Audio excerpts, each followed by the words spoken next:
Hey everybody, it's ScomletX and welcome back to some more Magic Arena. Today we're going to be showing off the quick draft format that'll be on for the next couple weeks. That is Dominaria United. This was a pretty cool format. You've got a legend in every pack, such as Vohar here. You've got the domain archetype that cares about having a bunch of different land types on the board. You have some off-color kicker abilities from cards like Juniper Order Root Weaver and Stronghold Arena. And you've got a lot of dual lands in the format. We don't have any in this pack, but we do have, comes into play tapped dual lands that have 2 basic land types on them each, which is pretty sweet. So very cool, very fun format. There's also some nice archetypes. You can play some really focused, really synergistic decks. With that whole description out of the way, let's just get into the draft. For our pack 1 pick 1 here, I'm pretty confident in Vohar Vidalian Desecrator. My top 2 are between Vohar and the Phyrexian Rager. With Vohar, we have a really high upside card if we end up in blue and black. This is a Merfolk Looter, letting us draw a card, discard a card every turn, with upside, letting us drain our opponent's life whenever we're discarding instants and sorceries. So it's great at setting up our draws, making sure we draw what we need, and we can sacrifice it later in the game to recast an instant or sorcery from our graveyard, which is really, really good. So Vohar is a pretty excellent card to push us into blue-black. Vohar is really just competing with Phyrexian Rager, which is the best mono-colored card in the pack, and it's mainly just competing because it is mono-colored, so it doesn't tie us to any 2 colors right off the bat. But I am more than happy to start with Vohar here.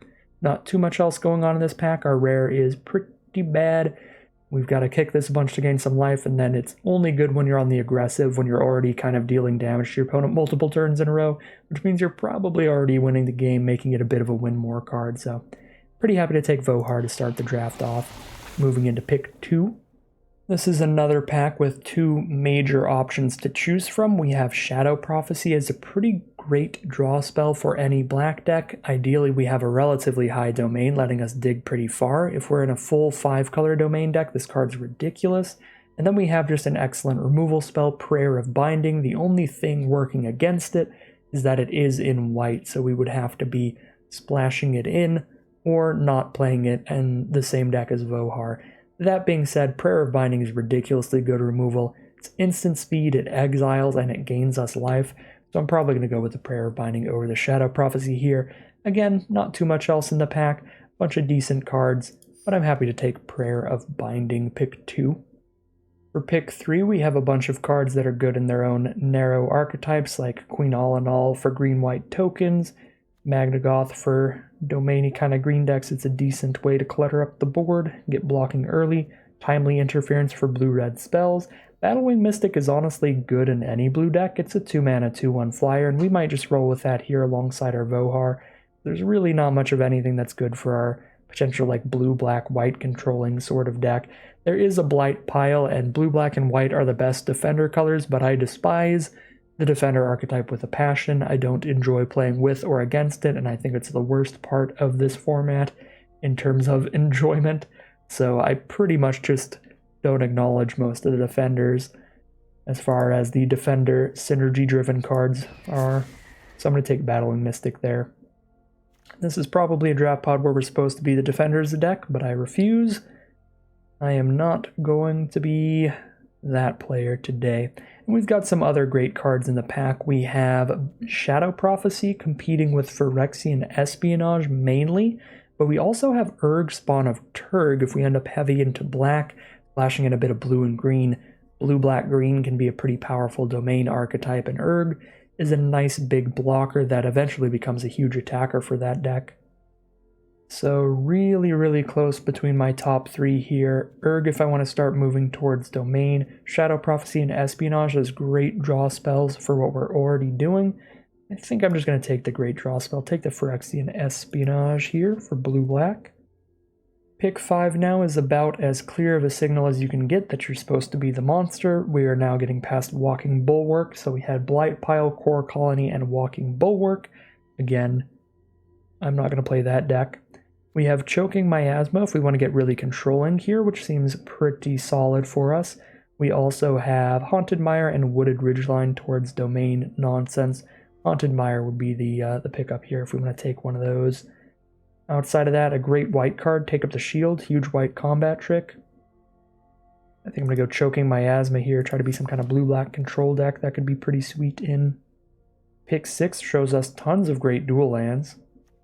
Another Phyrexian Espionage, or a Wrath Weatherlight Stalwart. Wrath is really good in the blue-white flyers kind of deck.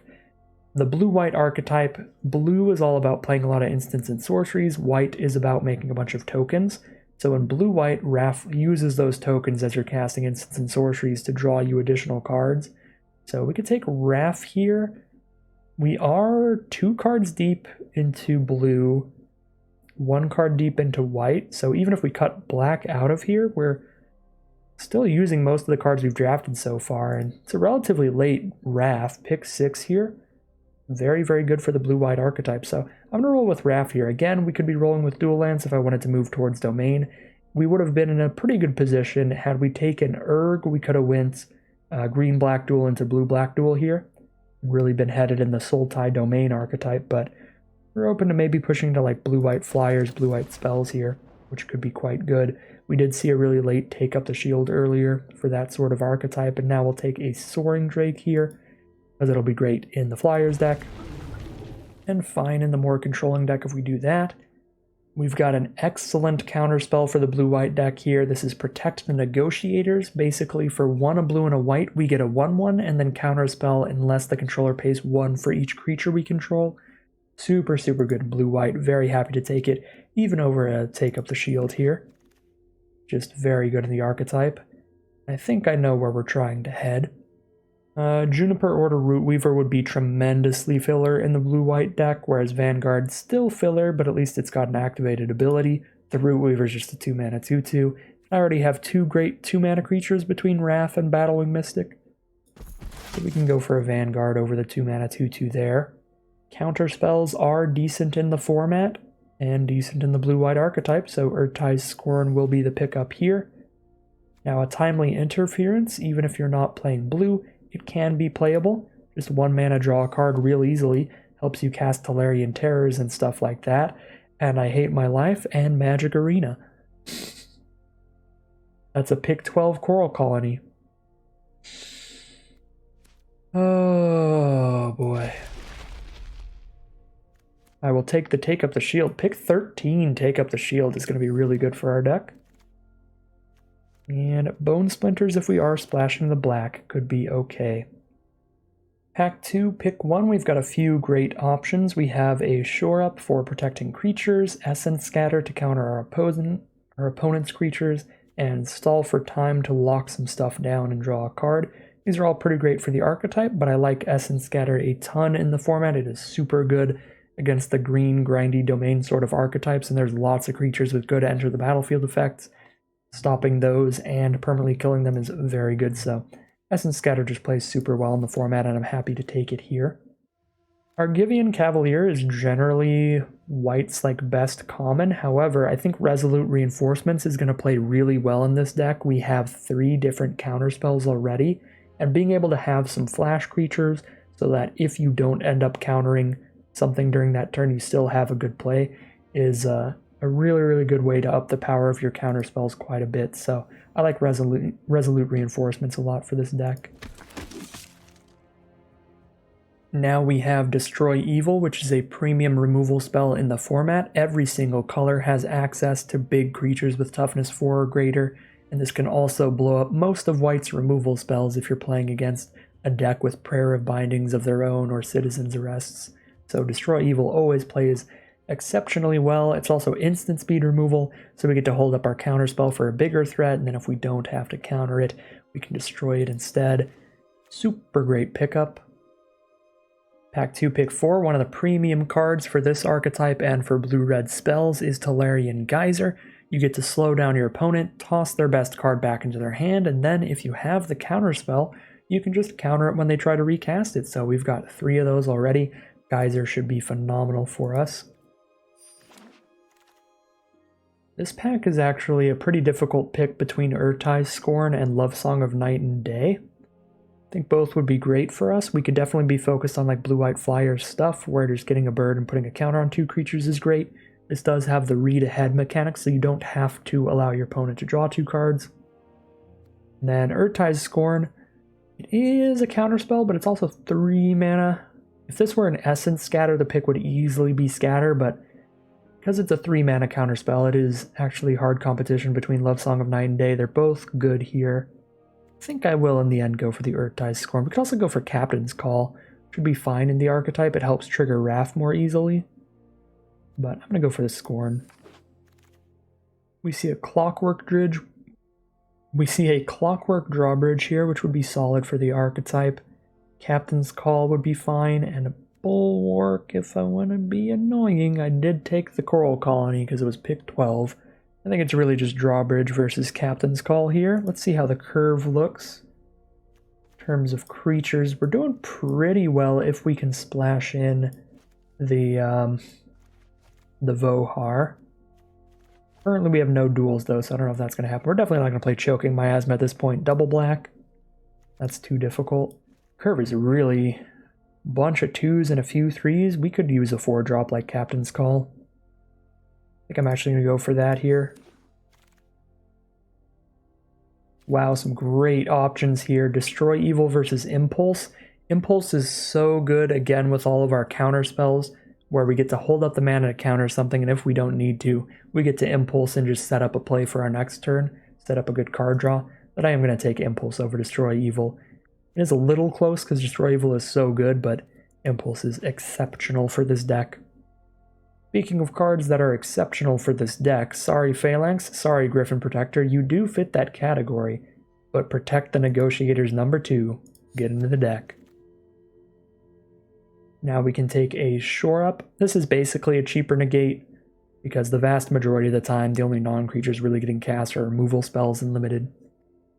You take a Shore Up here. I guess we don't have that many creatures, we only have 7 right now. Maybe negate over Shore Up.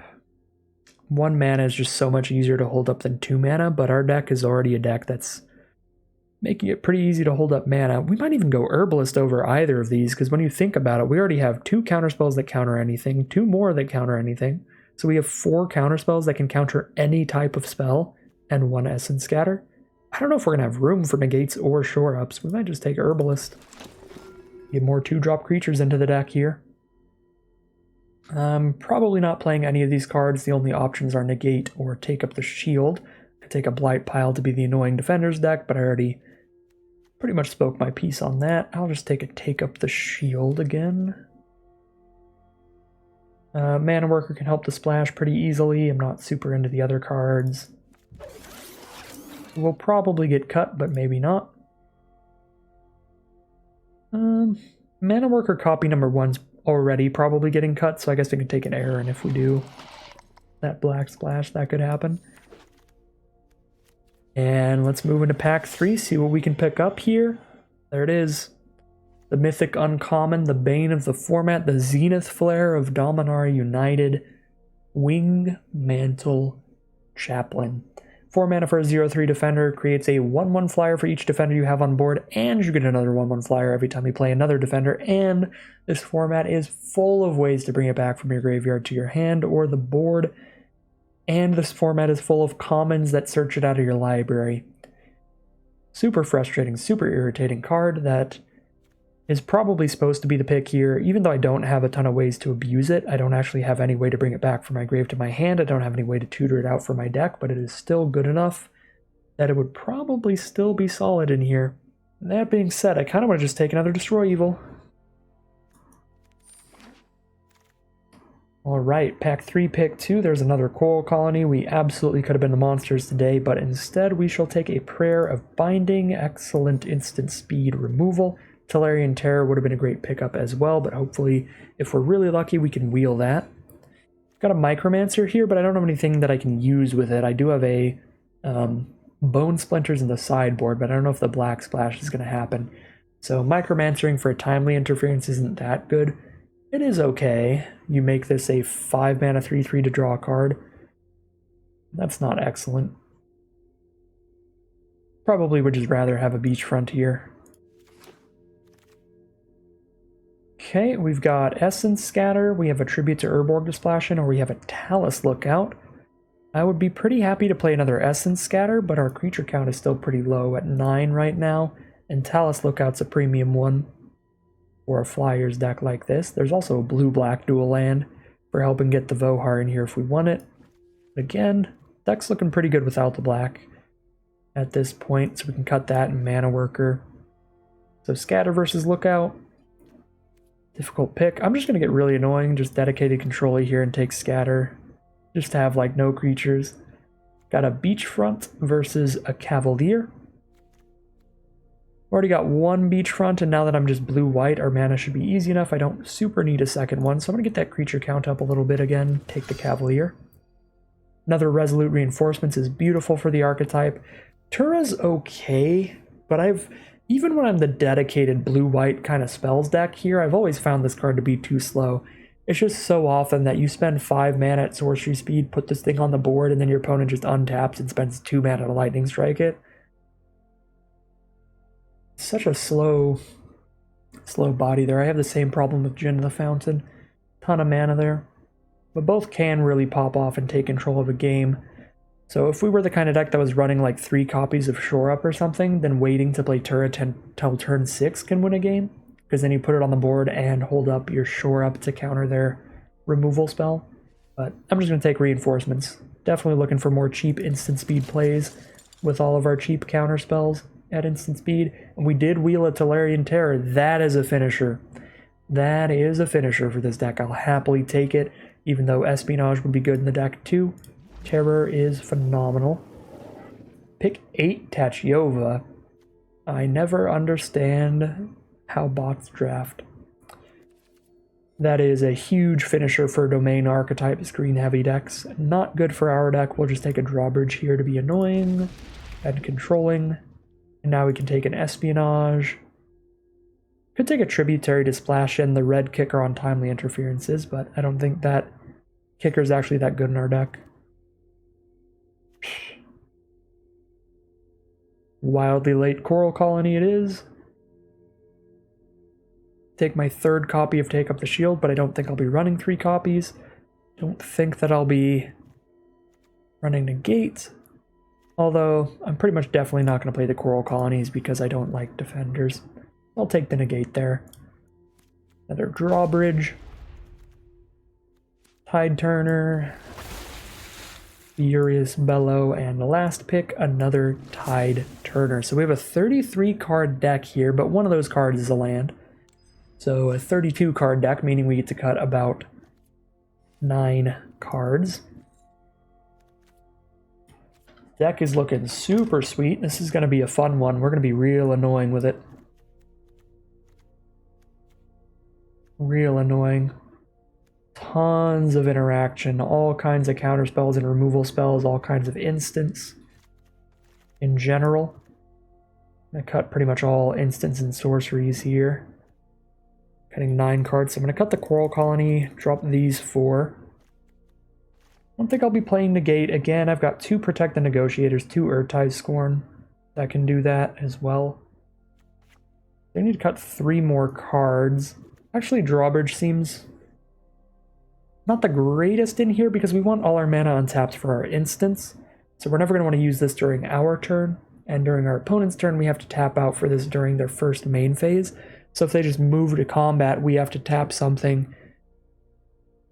And then they try to cast something post-combat. We're not going to have all the mana that we could have had up for counterspells. I think I have enough removal with double Destroy Evil, double Prayer Binding for stuff that makes it to the board that I don't need those. And then maybe I just cut an Herbalist. Honestly, like, we're pretty low on creatures, but pretty sure we're okay with that with this kind of deck. Could actually even cut a land here. Although I do want to hold up a lot of mana a lot of the time for all these instants. So having 5 mana to be able to spend 2 mana to cast a Wrath or something during my main phase and then still hold up an Urtai's Scorn during my opponent's turn is tempting. Yeah, I'll keep 17 lands in here, cut the Herbalist, and we're going to be a pretty dedicated blue-white kind of tempo control deck here. Should be a pretty sweet one.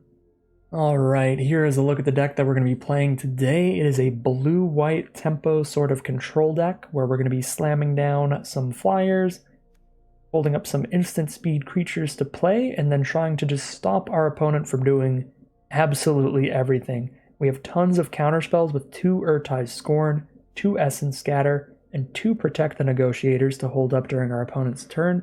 If we don't end up casting a counterspell, then we do have some instant speed stuff we can do instead, like Impulse or Resolute Reinforcements, or our instant speed removal like Prayer of Bindings and Destroy Evils. Got some card draw to try to get ahead in card advantage between Phyrexian Espionages and Raph's activated ability. And yeah, should be a pretty annoying deck for our opponents, but a pretty cool, pretty fun one to try out for us. Just slam some creatures on the board, counter everything our opponent does just long enough to find the win. So without further ado, let's head to the gameplay and see how it does. Alright, here we are, game 1 on the play. I will keep here. Protect the Negotiators is a little bit awkward in this hand, actually, for turn 2, because it doesn't counter anything unless we have at least 1 creature on board. So for that reason, I'm just going to play Mystic, because we're not actually holding up an instant by not playing Battling Mystic, since Protect the Negotiators would just be 2 mana, counter their spell unless they pay 0, which I regret to inform you they can definitely afford to do. Now I will hold it up because we have reinforcements to play if we don't need to counter. I think I am going to get greedy here, and if they just go straight to combat, I am going to just drop reinforcements to trade half of that into their Herbalist. Although I guess I can still do that later, but if I end up Protect the Negotiator, something in the end step, or in main phase 2, then they'll know I have a 1/1 to kill the Herbalist. I don't know, it just feels pretty valuable to kill their 2/1 with a 1/1 token here. I'll let them get the spell through.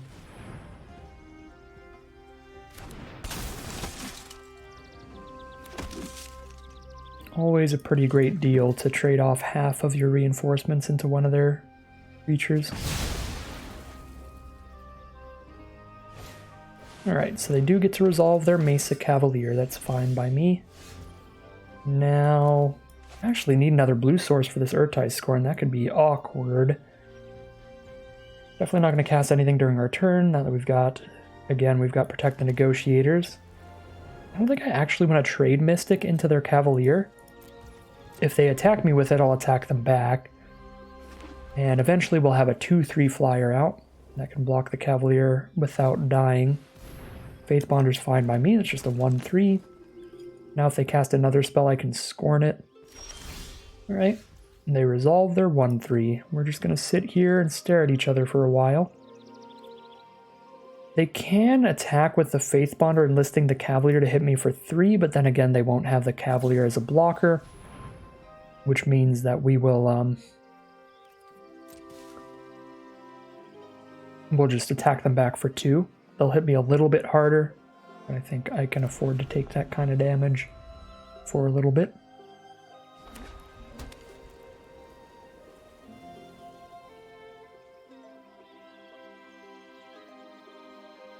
Protect the Negotiators is getting worse and worse here. Later that it remains. Slam Dunk insta take 3 damage. And I will crack back with my Mystic.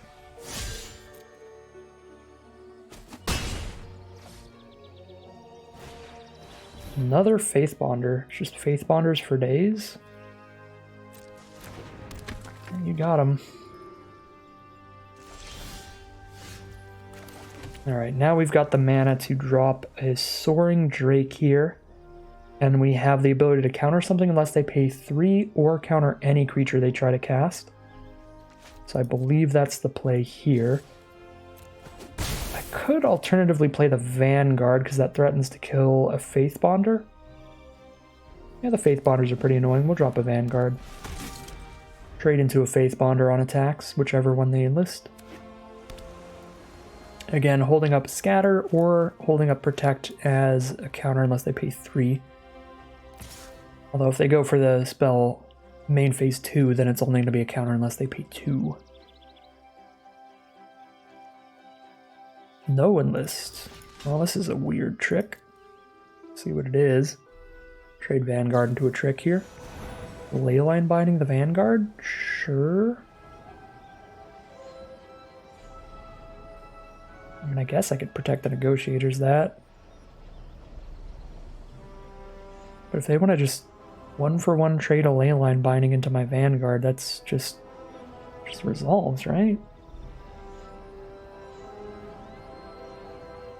You're trying to bait out the counterspell so they can take up the shield? That would be a really, really weird line.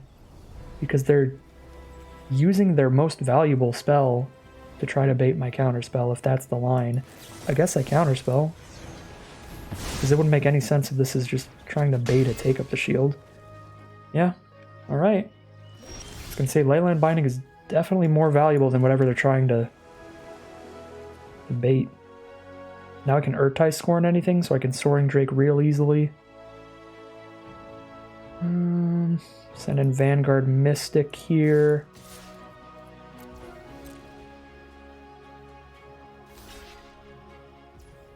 Alright, trade. Oh, I completely forgot. I already said earlier why I shouldn't be trading with Cavalry. I'm just going to have a 2-3 anyway. I just can't get any value from. Scatter Wrath. This Scorn can hit more targets instead of just creature spells.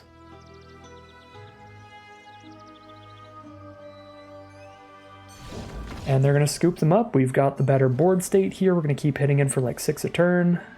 And we've got an Urtai Scorn for their next play. So we are 1-0 heading into game 2. Here we are now in game 2. We have a turn 2 Wrath, then we're holding up Urtai Scorn all game. To destroy evil for their first big threat. Ooh, Protect the Negotiator is even scarier. Turn 3, Wrath's getting scattered.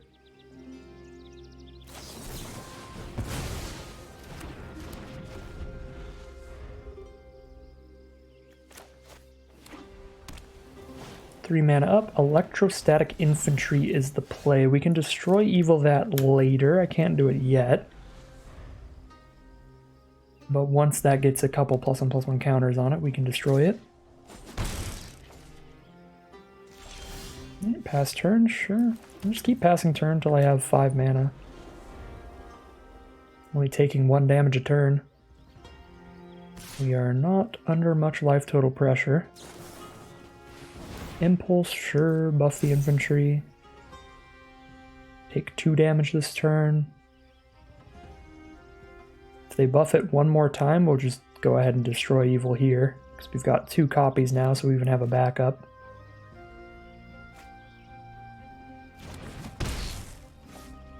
They did not buff it again. Last turn, sure. Now I can Soaring Drake and still hold up Protect the Negotiators, but again, I'm actually only taking 2 on board, and I know I have the 6th land in my hand, which means I can play Soaring Drake and hold up Urtai Scorn, which is even better next turn. Their hand might just be all counter spells here. That would be pretty bad for us. Najal the Storm Runner. Oh, counter unless they pay 1 and get our 1/1. Use the harder to resolve counterspell first. Ooh, we even got a Tolarian Geyser now to bounce the infantry. Pretty cool, but I think I'd still rather just be on Destroy Evil for it. Just play our Soaring Drake this turn.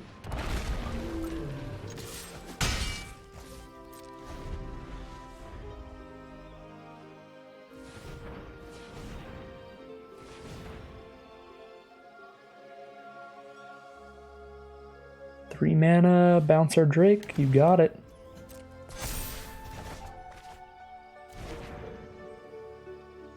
Can easily recast that.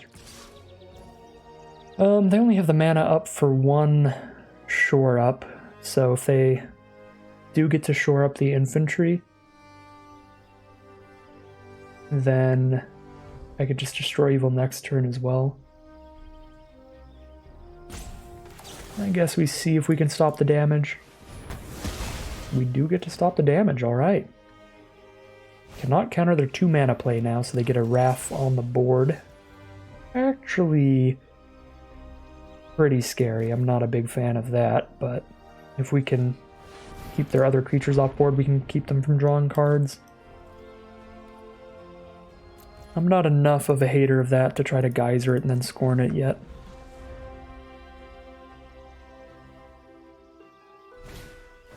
Dragon Whelp.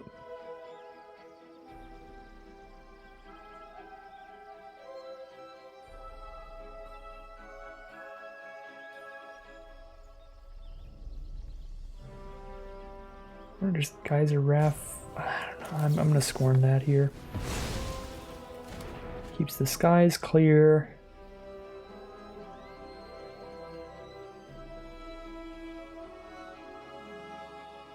And say if I let that resolve and then I just Geyser Wrath to counter Wrath, then just one resolved Dragon Whelp on this board is actually winning against our board state.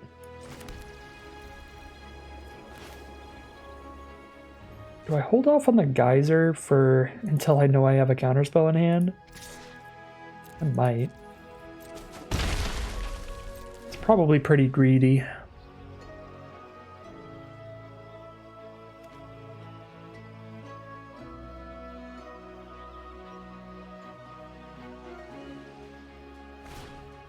Talus Lookout. Okay, I'll happily Geyser that, because then I get another attack in with the Drake in the sky.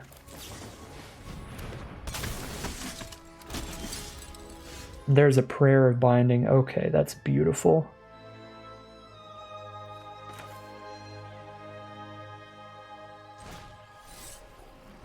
I'm not going to gain the life here. I'm just going to bounce the Lookout, draw the card.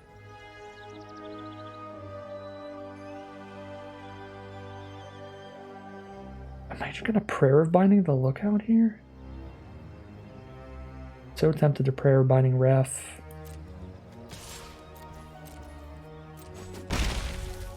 Don't actually know. I guess I'm just gonna Prayer of Binding the Lookout.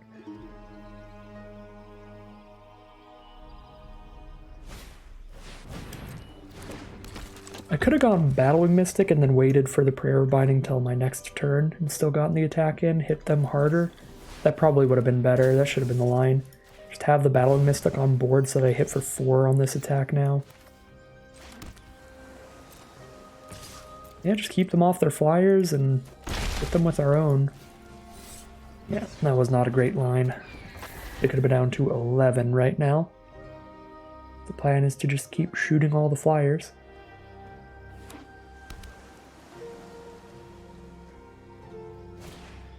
Balduvian Berserker. That is a second creature to start drawing cards off Wrath if they play any non-creature spells. But it is not a particularly scary attacker. Alright, pass turn. There's another Prayer of Binding. If they ever activate Wrath, then Wrath has 4 toughness and we can just destroy evil.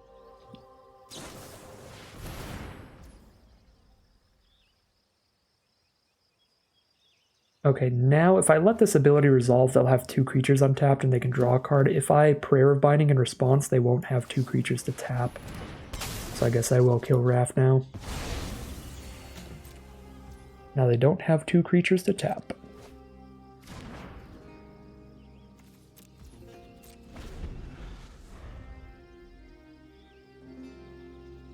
So they only draw 1 card instead of 2.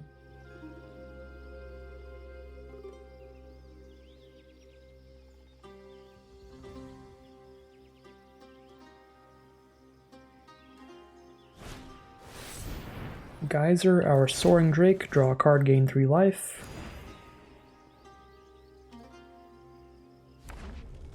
Play a mountain.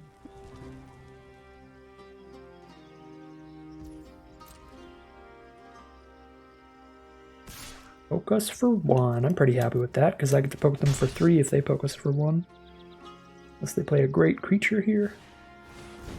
That is a great creature here, but I can destroy evil that. Okay, Steel Crusher I can't. Ward 2, correct? Yep, so we destroy the Terror. Pay for the ward. There's an Essence Scatter, not a bad draw. If the board state remains the same, we are slowly but surely winning this game.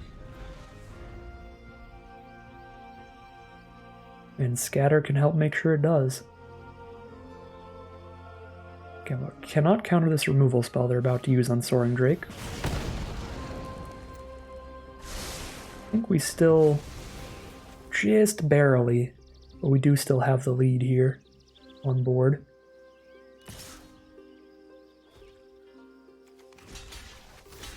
Because we can make a trade there, and then they just have a 1/3 versus a 1/1 and a 2/1 flyer.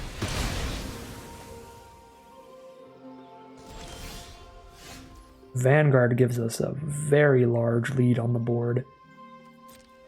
I'm going to play it post-combat, so it looks like I might just have bad sequencing, so that it's less suspicious that I'm holding up 2 mana for scatter. If I played it pre-combat, it would be really obvious. I could just immediately buff my Mystic for an extra damage. But this is a way to hold up scatter and be slightly less suspicious. Still pretty suspicious, though.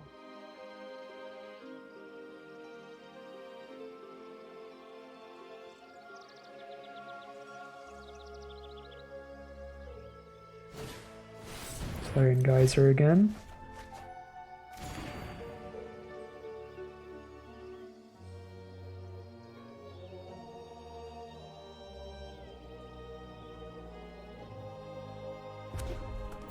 Mountain.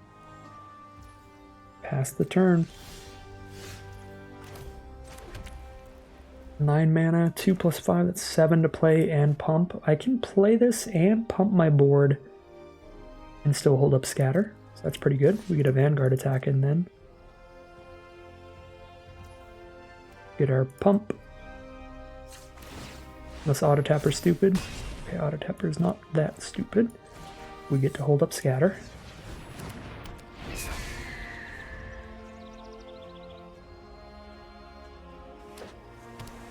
Alright, just some lands for our opponent. We've got 10 lands out, we got 9. Pretty even land draws. Ooh, Espionage.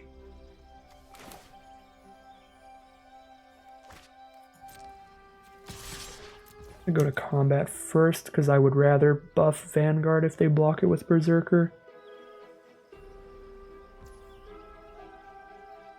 Okay. I'll let the damage in here because I can't afford to hold up scatter after playing Espionage. I guess unless I hit a land, which I did. I could have buffed with Vanguard. We are being pretty suspicious here. Alright, they are going to scoop them up. We were in a top deck war where I had the lead on the board state and then I drew into a draw 2 to really seal the deal. So they are out of there. We are now 2-0 heading into game 3. Snap keep. Got that instant speed reinforcements for whenever we want to hold up a counterspell, which looks to be turn 3 if we can hit another blue source. The reinforcements is also very good with Wrath. Alright, this is kind of sketchy. Would really, really like to hit an island next turn. Double Urtai Scorn in hand here. Come on, top deck. Well, is that better than just playing Espionage? Guaranteeing that we're holding up Urtai Scorns?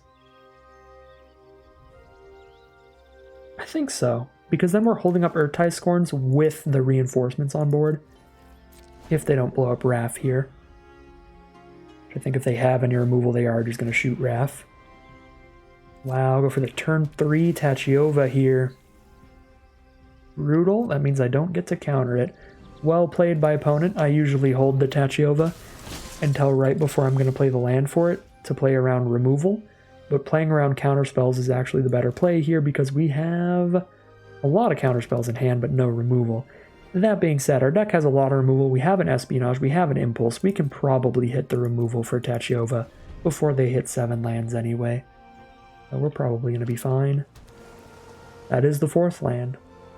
That is sketchy. But we even have Wrath as a card draw engine. I'm feeling very, very good here. Rulik Mons, that is scary enough to counter. And draw a card. Another land for us. Land is useful. Being able to maybe play something main phase and still hold up a counterspell. Tachiova hits for 3, we're down to 17. Captain's Call is the draw. Really sweet with Wrath, but I can't tap out of my counter right now. Could Impulse, but since that's instant speed anyway, that's the only thing I can do and still play my counter, so. We will just hold off. Going to cast an Urtai Scorn and an Impulse this turn, most likely.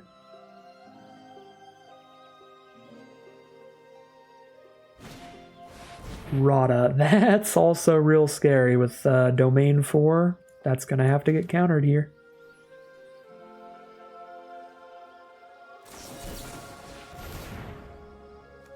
I could choose not to tap because I'm going to do Impulse and I can tap at that point, and this way I'm threatening to triple block Tachiova and maybe they don't attack. Yeah, since I'm going to play another spell anyway, I can just draw the card off that one.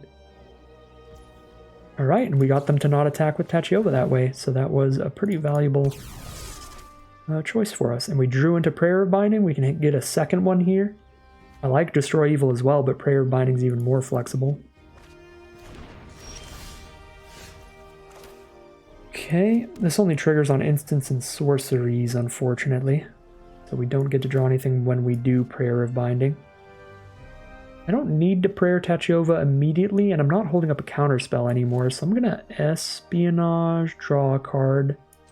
So Espionage, draw 3, and then we'll see if we draw a counter spell.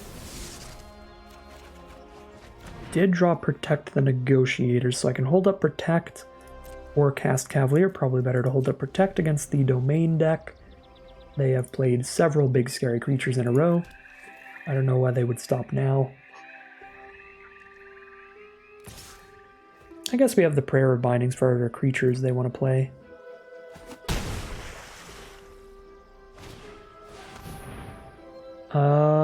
But that's Ward, that's spooky, so we'll kick this and counter that. All counters all day. Okay, now I don't have any more card draw, I don't have any more counters. They only have 5 lands towards Tachiova, so they're still not activating her, so I can go Captain's Call here. Draw another card, and there's another counterspell. It's going to be Protect the Negotiators here. So we are probably going to counter that. We will pass the turn and see what they want to do here. We got 4 cards in hand. Slimefoot Survey does trigger Tachiova, so we're going to need to counter that.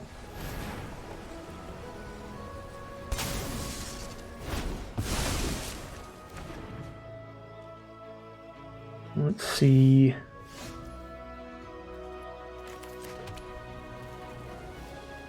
We've got 2 blockers here. We can activate. We would hit for 12. They're at 20. Hit down to 8.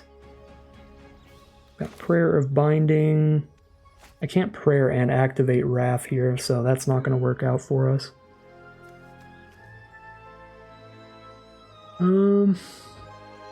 Let's see.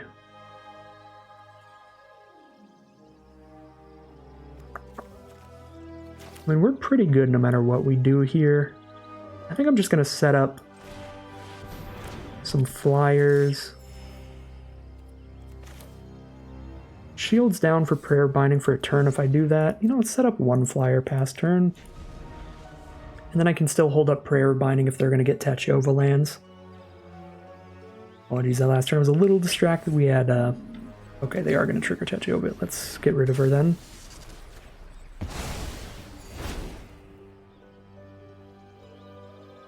Because they can grab a basic off that, then just play land for turn. I can't respond to them playing land for turn, but I can respond to them casting Scout the Wilderness.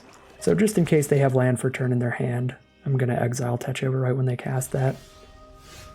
But yeah, I got a little distracted there. We had some maintenance people show up for a moment.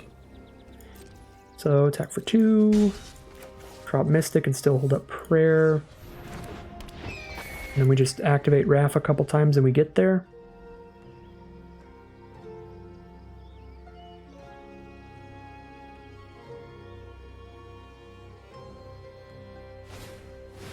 Vortuck Bone Rattle, that's pretty spooky.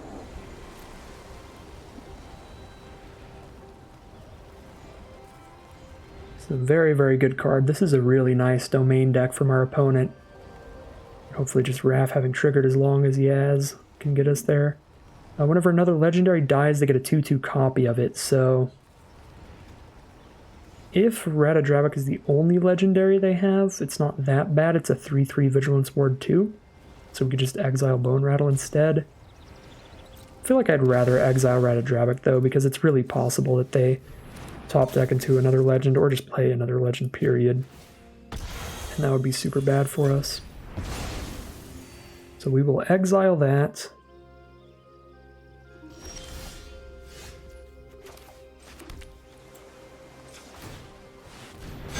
Double Raph here, because I've got nothing to hold up anymore. Send in everything but Raph, I think. And they are going to scoop them up now. We are going to be 3-0 now, heading into round 4. Here we are in game 4. We don't have a white source, but we get to play Mystic into holding up Scorn. This is a fine way to start a game, especially if we find the white source. Geyser as well, if something really nasty resolves. Alright, here we go. And there's the white source immediately. I could just lead with Raph, but Raph doesn't matter till I have 2 creatures on board anyway. So we'll lead with our other creature, see if that draws removal. Since they're both 2 mana. Another domain-looking deck here with a turn 2 Sunbathing Root Walla.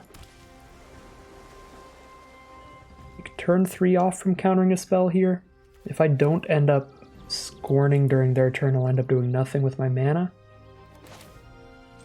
I take turn 3 off and allow them to cast something here. But then we'll have 2 creatures on board with a Raph out and hold up Scorn. Alright, luckily their turn 3 play is not that devastating. It is good.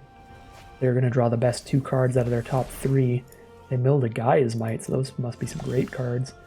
Ooh, and now I can hold up Prayer of Binding or Urtai's Scorn here, which is beautiful.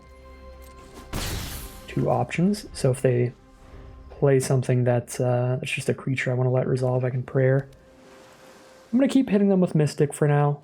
I could be trying to go for full Scorn value and keeping both my creatures untapped, so if I counter something I draw a card, but I am pretty cool with just hitting them still. I'm going to Scorn that rather than Prayer, because Prayer I don't have to have the moment they play the creature. I can do it at any time. So it's more flexible.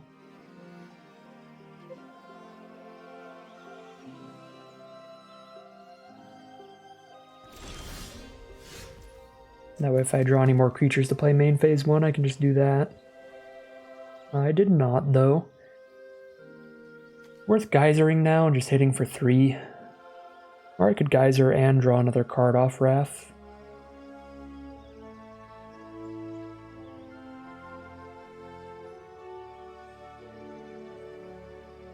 I don't think geyser's all that great right now. Just on attack, pass the turn. With Prayer up. Actually, Geyser would have been fine on Niall there. Anything they tap out for, Geyser is going to be good on. Yeah, so Geyser on Terror is fine.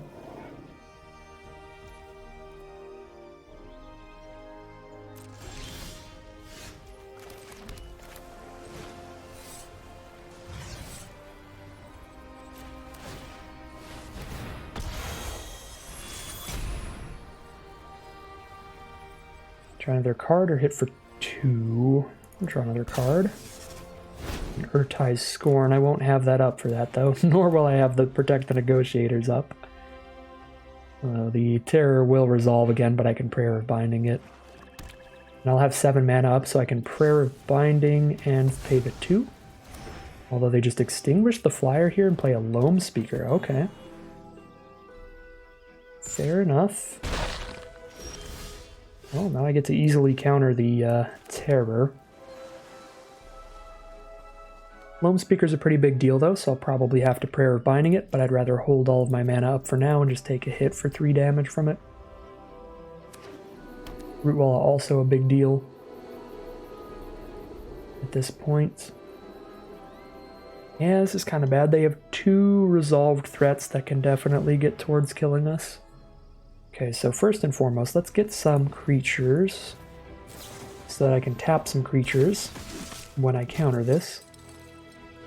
Then I think I go protect the negotiators, because I could afford to scorn after doing this.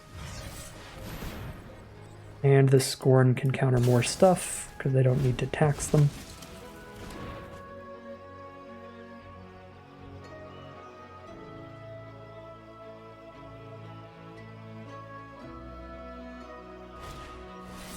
That is Snap getting countered. We'll draw another card. No repossession for them, so no Tolarian Terror plus Niall in their hand here. Excellent stuff, and we hit another Prayer Binding, so we have 2 Prayer Binding and Destroy Evil. Destroy Evil can be used on Rootwalla. We can Prayer the Loam Speaker and still have an Impulse. Impulse into a counterspell would be fine. Let's send in a couple 1/1s here, that if they go for a block I can buff. And kill the Rootwalla. If they don't, they take 2.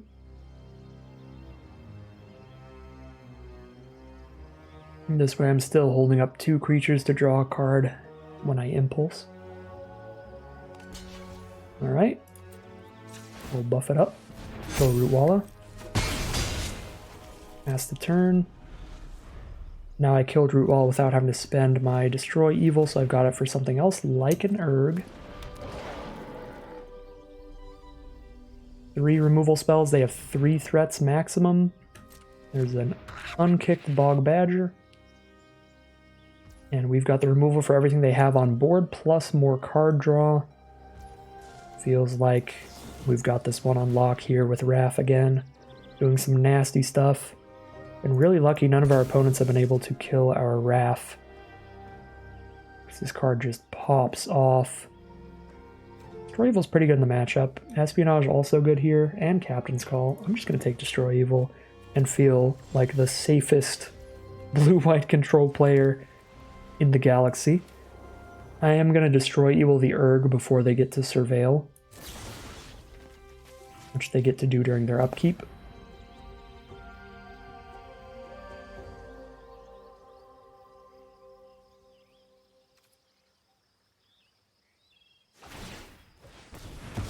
I'm going to sack a land to gain a couple life, sure. Pick up another Protect the Negotiators. We are so beyond safe here. It is nuts.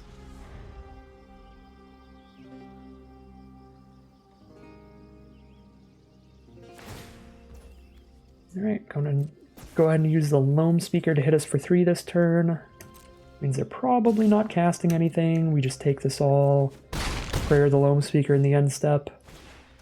They are casting a Sojourner. Well, we will counter that. They have 2 mana up. So we'll go Negotiators. We probably better to Destroy Evil. Negotiators. Well, Negotiators again, it taxes them, so they could maybe resolve a small spell under it. Prayer the Loam Speaker before they untap with it.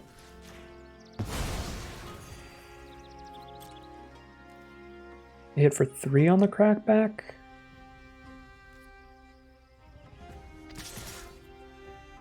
Hold 2 of these up if I do an Essence Scatter or Destroy Evil to draw another card.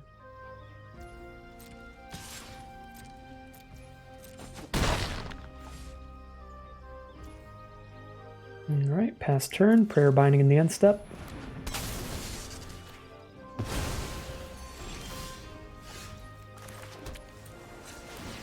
Time for Raph to go to town. Down to 5, pass turn. They are dead next turn. We have 2 counterspells and a removal spell, and they are going to scoop them up. We are now 4-0 with this sick blue-white Raph control deck. Alright, here we are in game 5 on the play. Unfortunately, I think I have to mulligan this hand. It's pretty good if I hit a plains, but if I don't immediately hit a plains, I can't cast anything. If I hit any land, I do get to Espionage, but A little too risky. I'm going to take the mulligan here. This is better. Probably get rid of the Soaring Drake because I'm just going to want to hold all my mana up for the counters as usual. So go Mystic turn 2 and hold up some Protect the Negotiators from then on. Alright, scry these, or put the Soaring Drake on the bottom. Play the island, pass the turn.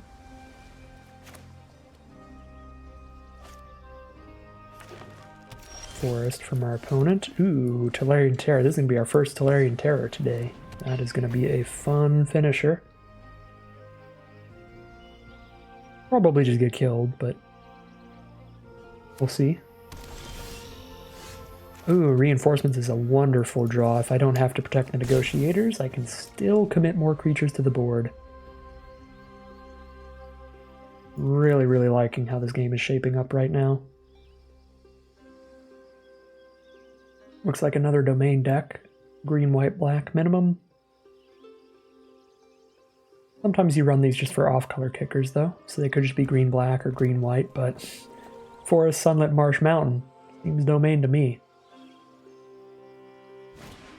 Juniper, Order, Root Weaver. That's going to be a 3/3 on the ground. Is that annoying enough to counter?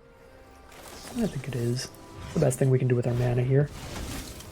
And I can actually chip in with my 1/1s. Ooh, another Reinforcements. But yeah, even just a 3/3 on the ground does kind of outrace us right now, so seems like a fine counter there.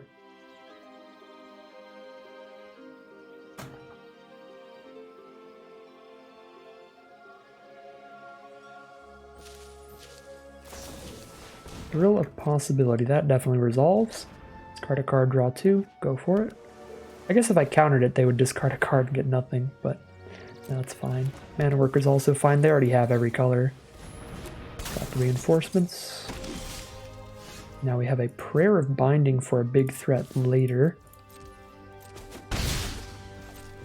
Got a really wide board state for our Protect the Negotiators to just always counter something. So that is sweet.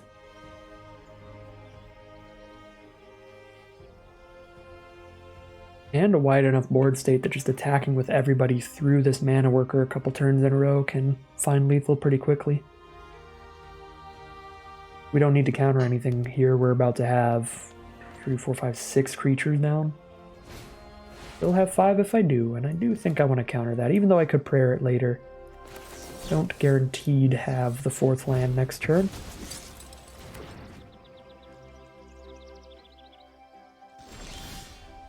There's an Espionage. I feel like playing this to get towards the 4th land for prayer is better than just playing a couple 1/1s right now.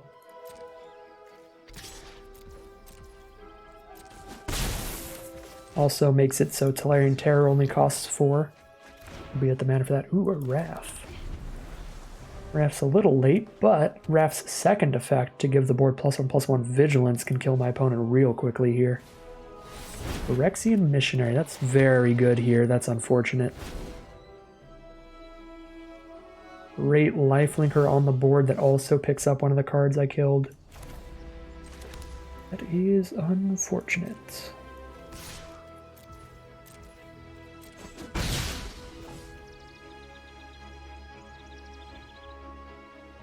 Tempted to play Wrath and hold up Reinforcements.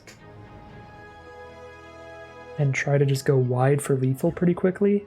If I had one more mana to where I could play Wrath and still Prayer of Binding one of their creatures, I think that would almost definitely lethal them.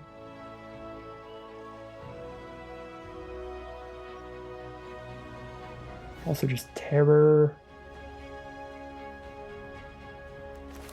I think I'm just going to Terror here. We Prayer of Binding whatever we need to for Terror to get in, and then we're attacking with Mystic plus Terror every turn. We're still on the back foot, down to 9 life here.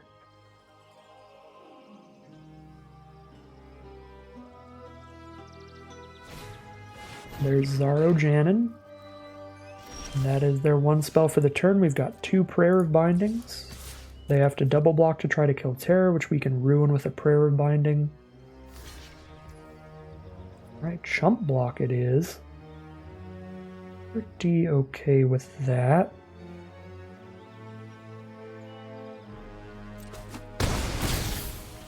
I'm to just prayer before they untap now, so they can't have any tricks like a shore up to protect the Tsar.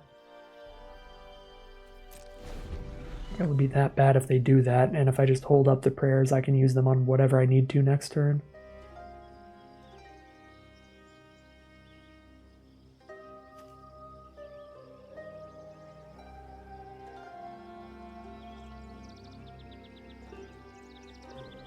Just puts a +1/+1 counter on the missionary. Keldon Strike Team. They're planning on having Tsar put a counter on all of those. Okay.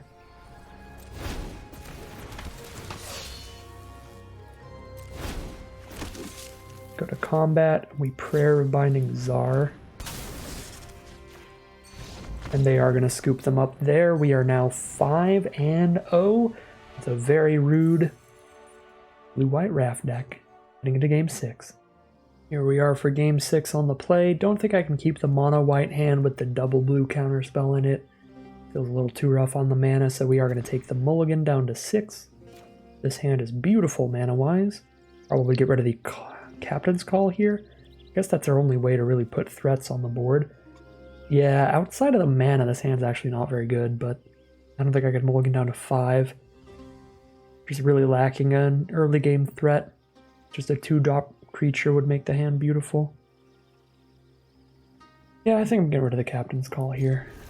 See where we go from there.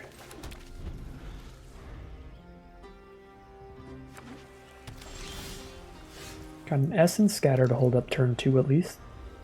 Now we do have a turn 2 play potentially. Oh my god, well I'm very glad about that draw because Quirion Beastcaller is a bomb and a half. Every time they play a creature it gets a +1/+1 counter, and when it dies it puts all its counters on the rest of their board, which is absurd. It's an incredibly good card. Alright, I am going to go ahead and protect the Negotiators on this so that I actually have a creature on board. Not that Charismatic Vanguard really needed to be countered that badly. It gives me a play to actually make that turn, and now I have a threat on the board, even if it's a 1/1 threat. Semite Herbalist is fine. We can trade off 1/1s into that for days. Phyrexian Missionary is less fine, but they're not kicking it.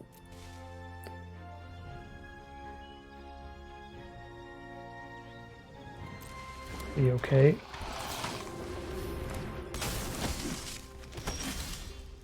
Got a Prayer of Binding for later.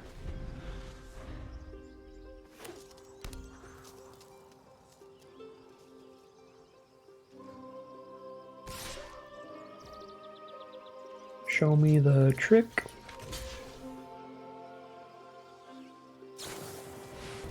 Prayer of Binding. Squan that, kill the missionary.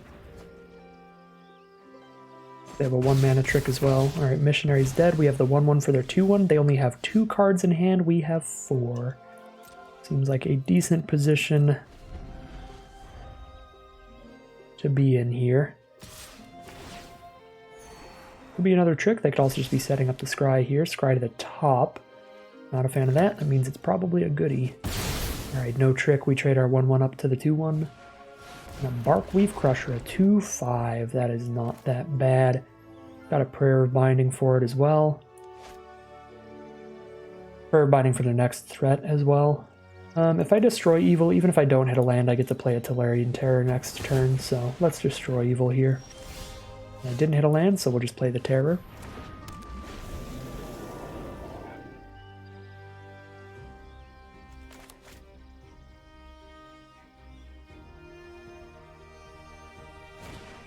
Queen, all in all of Raudak as the only creature on board, just a 1/1. If they play another spell that's going to give them tokens, I am going to Prayer of Binding the Queen, so I'm not going to play Battlewing Mystic here, but I have that as an option. So if they try to Captain's Call or something, I can get rid of the Queen in response. Runic Shot, destroy a tapped creature. R.I.P. Tolarian Terror. Sad day. The Queen's still just a 1/1 here. Wrath. Now I can Wrath plus Mystic. I think I'll just do that. They didn't go for any token production there, and I think if they had it, they would have. Like a captain's call or something. Because they would have gotten like 5 1/1s and been able to chump the terror really easily for another turn before they runic shot. So yeah, no token production here, just play a badger. That is a-okay. Keep chipping away in the sky with our Battlewing Mystic. We can Prayer of Binding the Bog Badger.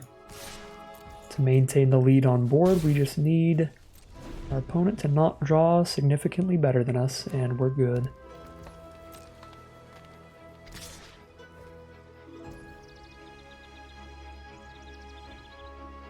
I'm actually not in love with prayering the Badger yet. I could actually go block and activate Wrath. Maybe I should have just went for that.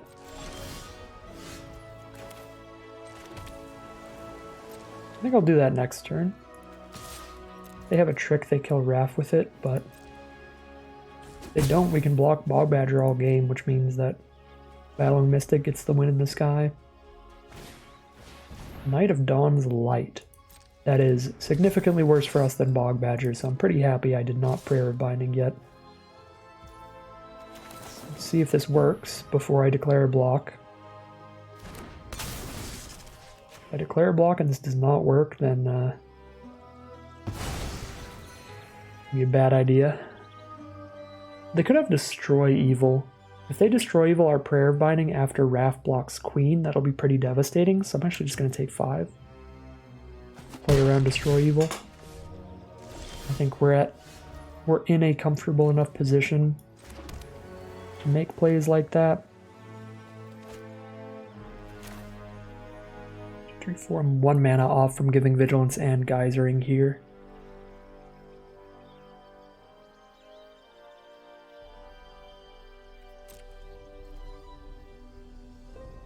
If they don't Destroy Evil in our end step, then they just don't have it. And we know we can get our Wrath block going. So let's see. Prayer of Binding. So they get Prayer of Binding or Prayer of Binding. That would do the same thing as the Destroy Evil, so pretty good thing we didn't block there. The unfortunate part, though, is that our opponent is in the lead now. But we played as best as we could there. But yeah, they just top deck another creature in a row. Pretty devastating.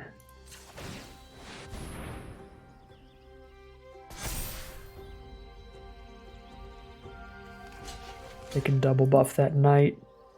I think our opponent just drew too well here for us.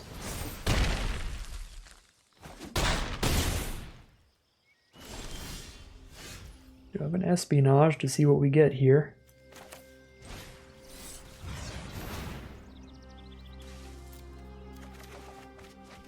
There is a Destroy Evil.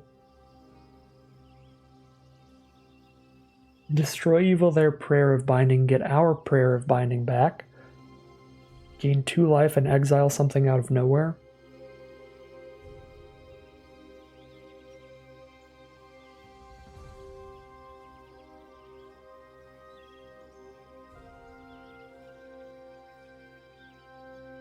Probably going to exile the Knight of Dawn's Light again.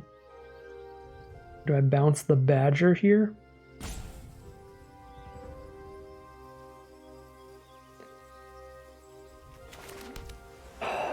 So we go trade.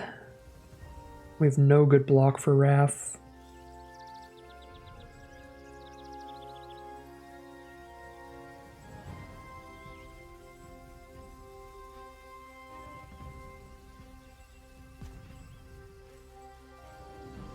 This is brutal.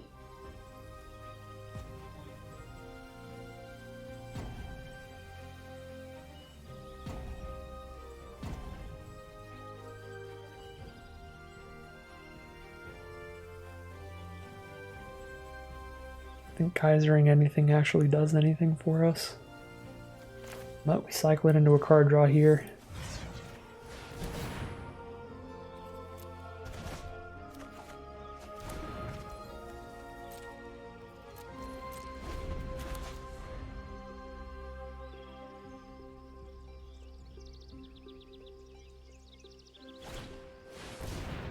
Play the Badger to buff the Queen.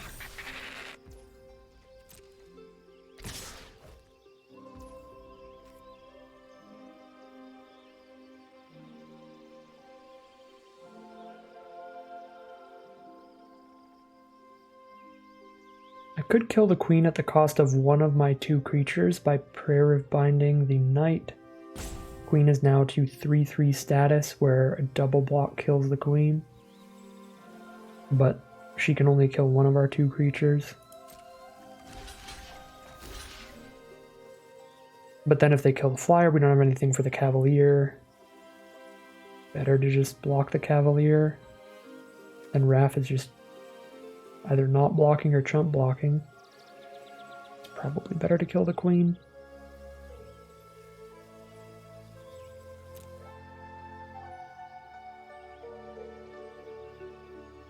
They are going to kill the Flyer here, which is pretty brutal.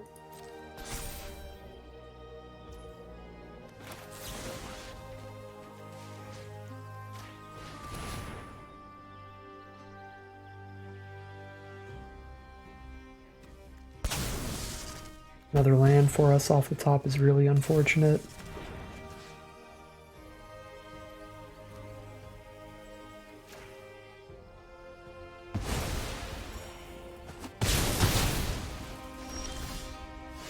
Counterspell is not gonna get us there.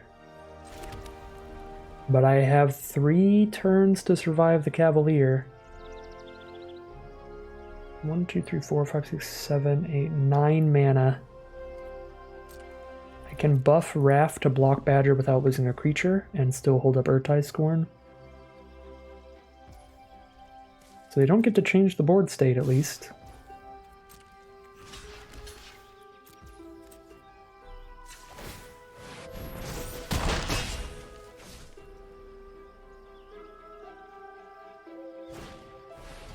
Another threat here. And I have to counter that, or I will die because they can go wide. Or one of the 3 power creatures hits.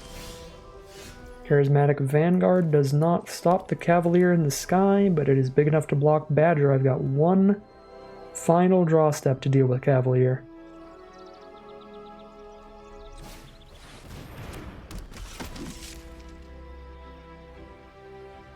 Still using Raph on blocks here.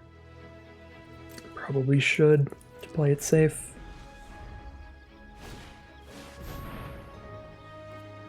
That's a pretty good draw.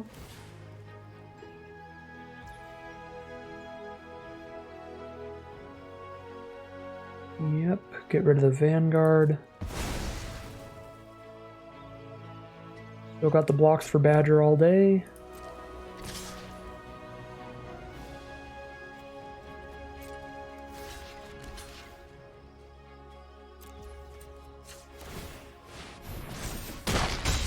Alright, final turn to draw something, and it's a land. Unfortunate for us. 5-1 it'll be, heading into round 7. Here we are, game 7. Our opponent's on the play. Our hand's pretty solid. Great way to use Protect the Negotiators with all these Resolute Reinforcements that can go wide, but a very aggressive deck from our opponent that gets a Phoenix Trick resolved turn 1. They get too many threats on the board before we can counter things. We might get pretty hard punished for being on the draw, and that looks like what it's going to be here. Game that might have had a little bit of legs if we were on the play, but on the draw they just get to get down 3 threats before we have counter mana up. If they have a turn 3 threat to play.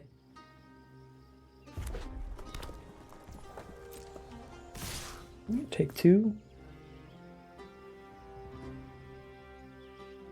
Ooh, do we get to destroy Evil of Balmor? No, Balmor only gets +1/+0. Balmor does not get extra toughness. Pretty brutal.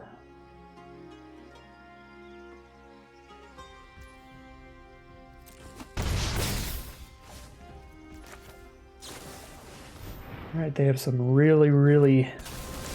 Well, Balmor is really the scary threat, but having Balmor with another flyer out this early is quite bad for us. Cavalier doesn't even block Balmor. I just hold up the Protect the Negotiators here.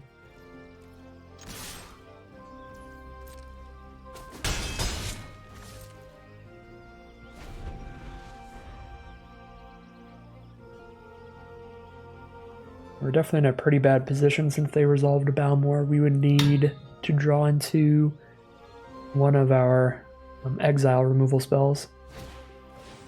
Still be in this.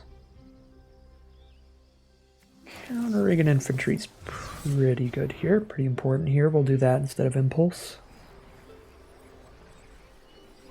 We could actually destroy evil the infantry in a few turns.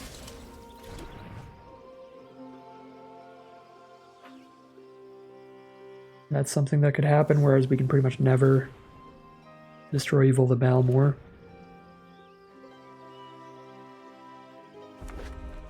Looking for an island off the top for our Scorns. Oh my god. Yeah, Balmor is pretty good when it resolves.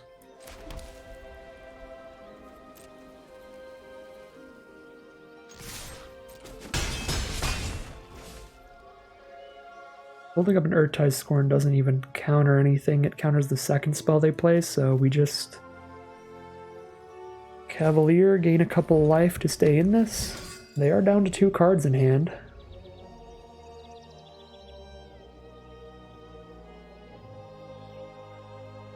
Draw for turn, they're back up to 3 cards to spend here.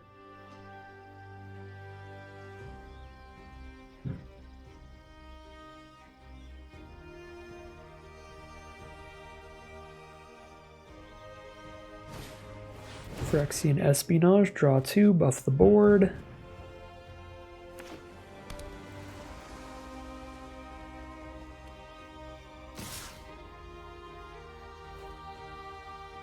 We have 2 1-mana instants or sorceries. They kill us right now, even if I block. They have a combat trick here. They kill us now, even if I block, because Balmor gives trample. Alright, we go to 2 life.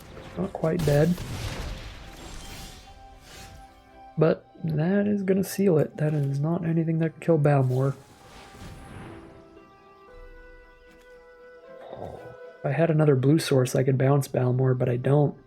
I don't have the second blue to bounce Balmor. But, yeah.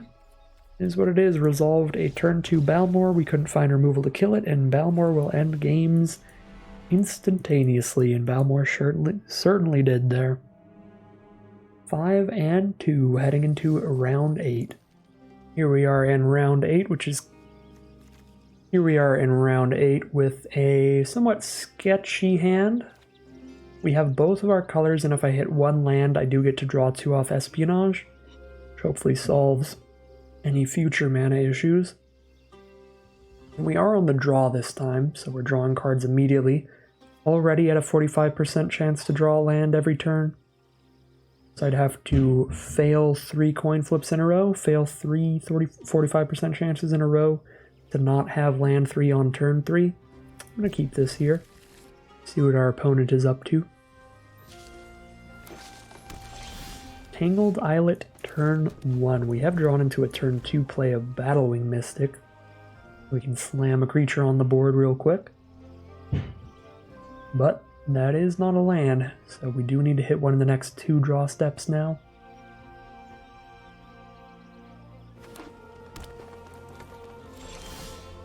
Alright, that is not a land either.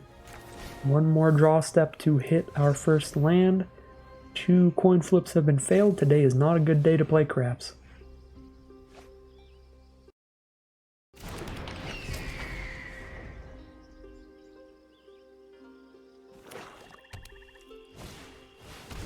Weatherseed Treaty, grab a basic.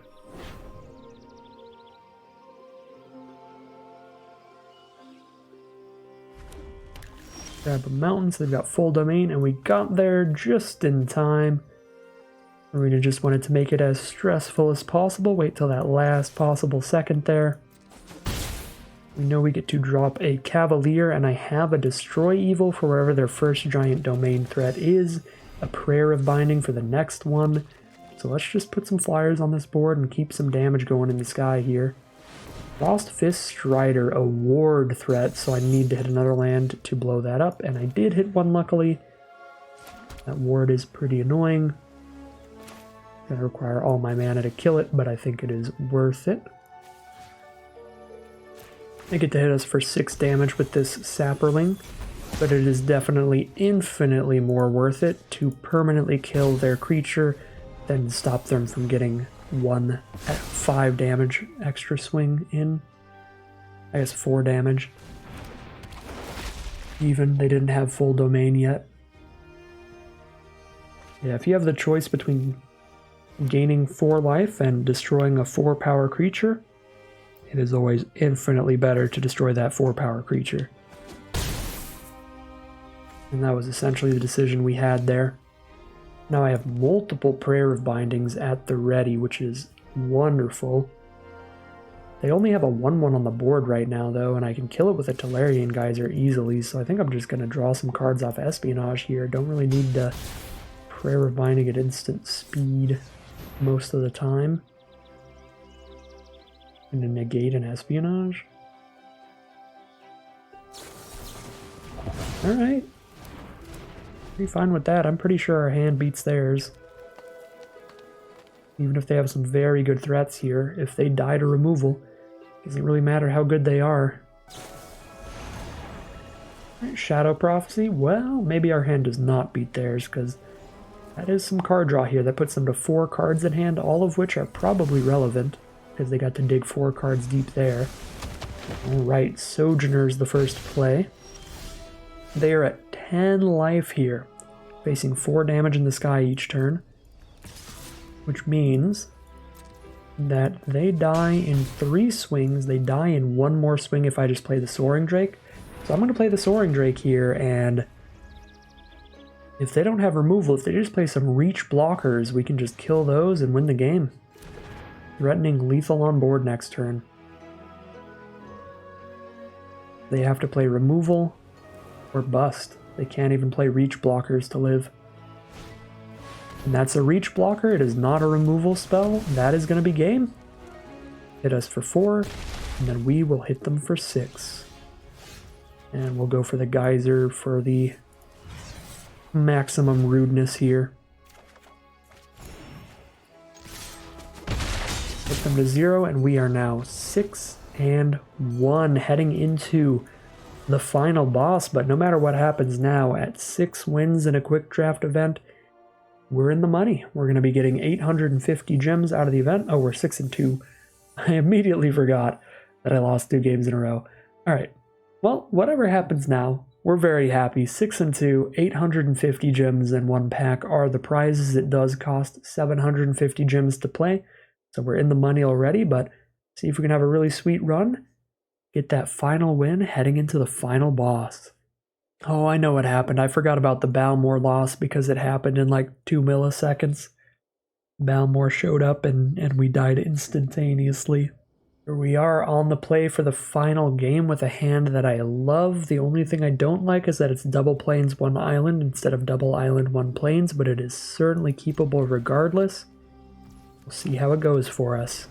Final boss time, final game of Magic.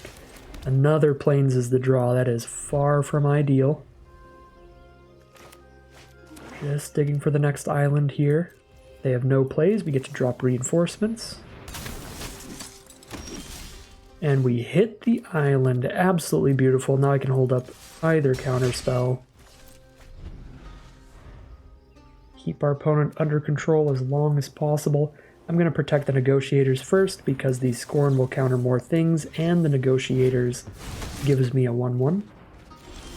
Keep bashing in with. Now I even have an Essence Scatter, so once I get to 5 mana, I'm pretty cool with casting Espionage and holding up Scatter, because most likely all we really need to counter are creature spells anyway. Shivering Barricade, annoying enough to counter here. And I'm going to use the 3 mana counter so I can Espionage Scatter this next turn. Although now I can Soaring Drake Scatter, which is just as good.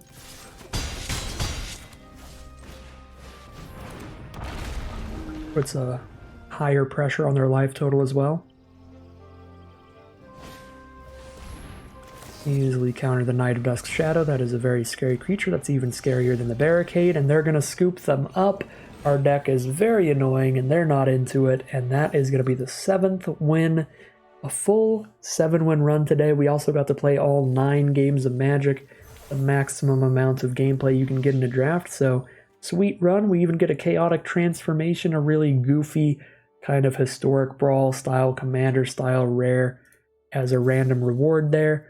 Collect our prizes, grab our 950 gems, our 2 packs of Dominaria United, and run with it. That was a sweet one today, but that is going to end today's video.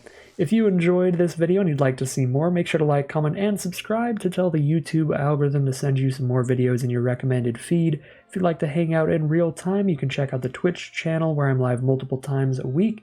And if you'd like to support the channel directly, check out the Patreon link in the description below. And as always, thank you very much for watching, and I will be seeing you again soon for some more Magic Arena.